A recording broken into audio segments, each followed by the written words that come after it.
CP నేత మాజీ మంత్రి గుడివాడ అమర్నాథ్ మాట్లాడుతున్నారు. లైవ్ లో చూద్దాం. ప్రేమ పుట్టిందో ఎవరి మనసు దేనికి ఇరిగిపోయిందో అనేటువంటి త్వరలో తెలుస్తాయి మనకి. అవన్నీ చూస్తాం కదా రాజకీయాల్లో. నిన్న కూడా వారు మాట్లాడుతూ చెప్పారు. ఏం చెప్పారు?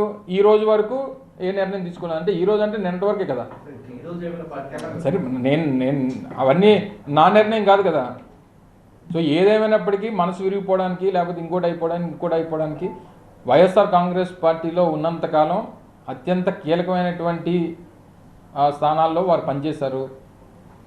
సరే, వారు మాట్లాడినప్పుడు, ఢిల్లీలో మాట్లాడినప్పుడు నేను ఇంక రాజకీయం మాట్లాడదలుచుకోలేదు, వ్యవసాయం మాత్రమే చేస్తానని చెప్పారు. సరే, అలాగే అనుకున్నాం. మరి నిన్నటి పరిస్థితులు అయితే దానికి భిన్నంగా కనిపించాయి నాకైతే. సో నిన్న భిన్నంగా కనిపించిన తర్వాత ఈ కొత్త మాటలన్నీ మనసు ఇరిగిపోయింది, లేకపోతే ఇంకోటి అయింది అన్న తర్వాత ఇంకో మీద ప్రేమ పుడితేనే మనసు ఇరిగిపోవాలి. మరి నా వ్యక్తిగతమైనటువంటి అభిప్రాయం. అది మరి నాకేం తెలుసు, నేనేం చెప్తాను? నువ్వు ఎవరిని ప్రేమిస్తున్నావు నాకేం తెలుసు చెప్పు. నేను జగన్మోహన్ రెడ్డి గారిని ప్రేమిస్తున్నాను. మరి నేను ఆయన ప్రేమిస్తున్నాను, నేను అది చెప్పగలను. కానీ నువ్వెవరిని ప్రేమిస్తున్నావు నేనే చెప్తాను. మరి నేను ఎప్పుడు వినలేదు ఆ డైలాగ్. అదే నేను కూడా అదే అంటున్నా. ఇప్పుడు రాజకీయాల్లో మొన్న జరిగినటువంటి పరిణామాలు, వచ్చినటువంటి ఫలితాల తర్వాత అనేక పరిణామాలు చూసాం. గడిచినటువంటి 9 మాసాల్లో వైఎస్ఆర్ కాంగ్రెస్ పార్టీ ఓడిపోయిన తర్వాత అనేక పరిణామాలని ఎదుర్కొన్నాం. చాలామంది పార్టీ నుంచి వెళ్ళిపోయారు, రాజీనామా చేసి వెళ్ళిపోయారు, లేకపోతే ఇంకోటి వారు ఏదో మాట్లాడితే వెళ్ళిపోయారు. వెళ్ళిపోయినటువంటి వారందరూ, నేను ఎవరో ఒకరి గురించి మాట్లాడలేదు. మొన్న ఇదే జగన్మోహన్ రెడ్డి గారు 2024లో కూడా అధికారంలోకి వచ్చుంటే ఇది జరిగేదా? 2024లో మళ్ళీ జగన్మోహన్ రెడ్డి గారు అధికారంలోకి వచ్చి మళ్ళీ రెండోసారి ముఖ్యమంత్రి అయి ఉంటే, ఈ గడిచినటువంటి 9 మాసాల్లో వైఎస్ఆర్ కాంగ్రెస్ పార్టీ నుంచి వెళ్ళిపోయినటువంటి నాయకులు వెళ్ళిపోయేవారా? వెళ్ళిపోయినటువంటి వారు ఈ రకంగా మాట్లాడేవారా? ఈ రకంగా జగన్మోహన్ రెడ్డి గారి మీద మాట్లాడేవారా? ఈ పరిస్థితులన్నింటినీ కూడా లేవనెత్తేవారా అనేటువంటిది ఒకసారి మనం మనస్సాక్షిని అడుక్కోవాలి. నేను ఏ ఒక్కరి గురించో నేను మాట్లాడలేదు. సహజంగా రాజకీయ పరిస్థితుల గురించి నేను ప్రస్తావిస్తూ ఉన్నా. సో వెళ్ళిపోయినటువంటి వారు ఇంతకంట ఇదిగా మాట్లాడతారనుకోవడం మా అమాయకత్వం, మీ అమాయకత్వం. అదే సార్, అసలు వ్యవసాయం చేసుకుంటా ఉంటారు కానీ ఒకవైపు మీకు సాయం చేసేటట్లే కనిపిస్తున్నారు. ఇంకోటి అంటారు, ఎందుకంటే జగన్మోహన్ రెడ్డి అధికారంలో రావాలని కోరుకుంటున్నారట కదా. ఎవరన్నారు? నేను అది వినలేదు. అదే ఢిల్లీలో అన్నారు, ఢిల్లీలో అన్నట్టుగా చూసాను. అదే నేను ఇందాక కూడా చెప్పింది అదే. ఢిల్లీలో వారు మాట్లాడినటువంటి మాటలకి, నిన్న విజయవాడలో మాట్లాడినటువంటి మాటలకి చాలా వ్యత్యాసం కనబడింది అనేటువంటిది నా అభిప్రాయం. సో ఏదేమైనప్పటికీ సరే, ఈ కోటరీ గురించి కానీ లేకపోతే ఇంకోటి గురించి మాట్లాడినప్పుడు మనం కూడా ఆ స్థాయిలో మనం పనిచేసాం కదా, ఆ స్థాయిలో ముఖ్యమైనటువంటి పాత్ర పోషించాం కదా. ఒకవేళ నిజంగా నిన్న వారు మాట్లాడినప్పుడు ఏమన్నారు, ఈ ఏదైతే వారు మెన్షన్ చేసినటువంటి కోటరీ అనేటువంటి మాట మాట్లాడారో, లేదా పూజారులు అనేటువంటి మాటలు మాట్లాడారో, మొన్నటి వరకు ఆ పాత్రలో మనం కూడా పనిచేసాం కదా. మరి చేసినప్పుడు మరి మనం ఏం చెప్పుంటాం, మనం ఏం చేసుంటాం అనేటువంటిది కూడా ఒకసారి అంటే పార్టీ నుంచి వెళ్ళిపోయిన తర్వాత ఈ ఇంతకంట బెటర్గా మాట్లాడతారు, లేకపోతే ఇంకా జగన్మోహన్ రెడ్డి గారు ఇచ్చేస్తారు అనేది నిన్న మాట్లాడిన తర్వాత వారు ఏదో ఒక ఆయన వ్యవసాయం చేసుకోబోట్లేదు, రాజకీయం చేయబోతున్నారు అనేటువంటిది నాకు వ్యక్తిగతంగా అర్థమైంది.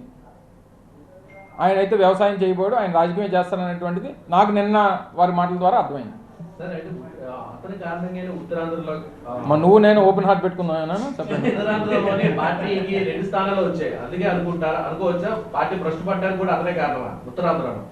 మొన్న చంద్రబాబు నాయుడుకి 2019లో 23 స్థానాలు వచ్చాయి. సరే, ప్రతిపక్ష హోదా రావచ్చు, ఓట్లు ఎన్ని వచ్చాయి చూసాం, అన్నీ జరిగాయి. సరే, పక్కన పెట్టి ఇవన్నీ ఏదేమైనప్పటికీ ఎన్ని సీట్లు వచ్చాయి, ఏది వచ్చాయి అనేటువంటి పక్కన పెట్టేస్తే, అధికారం ఉన్నప్పుడు ఒకలాగా, అధికారం లేనప్పుడు ఒకలాగా. రాజకీయాల్లో అందులోని ప్రజాస్వామ్యంలో ఎప్పుడు అధికారం అనేటువంటిది మనతో ఉండిపోదు కదా. ఒకసారి ప్రతిపక్షంలో ఉంటాం, సరే జరిగినటువంటి పొరపాట్లు ఏమైనా ఉంటే సరిదిద్దుకుంటాం, ప్రజల్లోకి వెళ్తాం, ప్రజలకు చెప్పుకుంటాం. మళ్ళీ అవకాశం ఇస్తారు ప్రజలు. So it's a continuous process. ఒకసారి ప్రతిపక్షం, ఒకసారి రాత్రిపూట పగలొస్తుంది, పగలిపోతే రాత్రి వస్తుంది. సో దాని గురించి ఎక్కువగా మనం ఆలోచన చేసి దాని గురించి పొరపాటు చేసుకొని అమ్మో అధికారం పోయింది కదా. ఇప్పుడు సొసైటీలో కూడా ఏమైపోయిందనంటే, అంటే రాజకీయాల్లో మూడు పార్టీలు ఉన్నాయి ఇప్పుడు. అంటే ఒకటి కూటమి అనుకో, ఆ 3 పార్టీలు కలిపి ఒకటి. గ్రామాల్లో కానీ మధ్య మనం చూస్తున్నాం రాజకీయాల్లో, వైఎస్ఆర్ కాంగ్రెస్ పార్టీ ఒక వర్గం ఉంటే, తెలుగుదేశం పార్టీ మిగిలిన రాజకీయ పార్టీలు ఒక వర్గం ఉంటే, అధికార పార్టీ వర్గం ఒకటి తయారైంది కొత్తగా.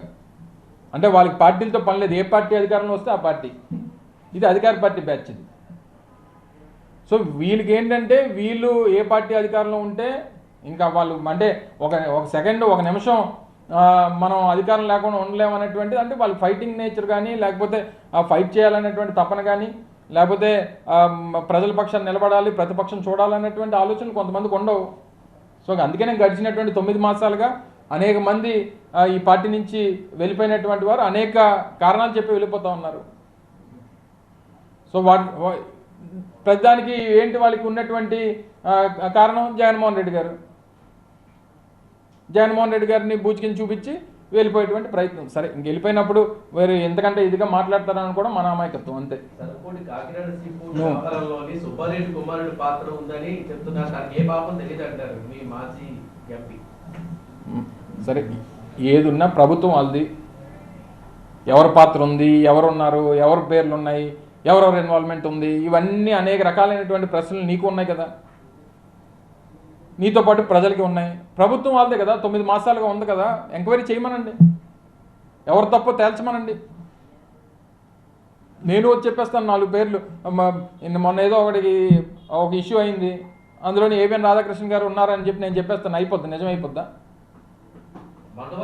లేకపోతే ఇంకొకరు ఉన్నారు.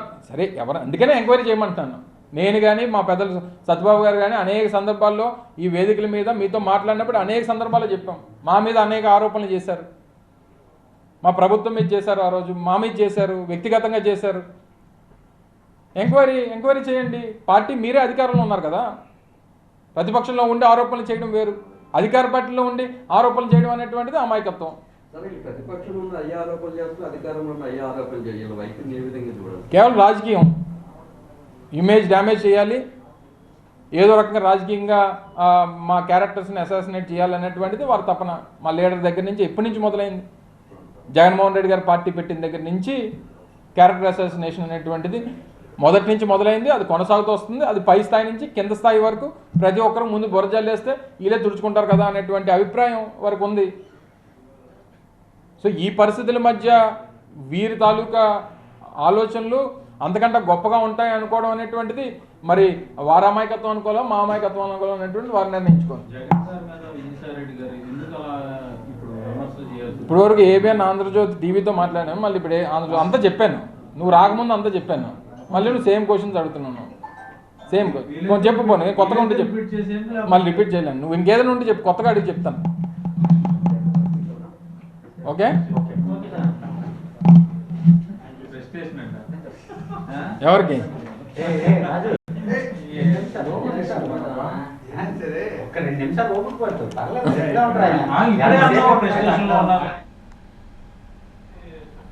ఆయన ఫ్రస్ట్రేషన్ నేను ఫ్రస్ట్రేషన్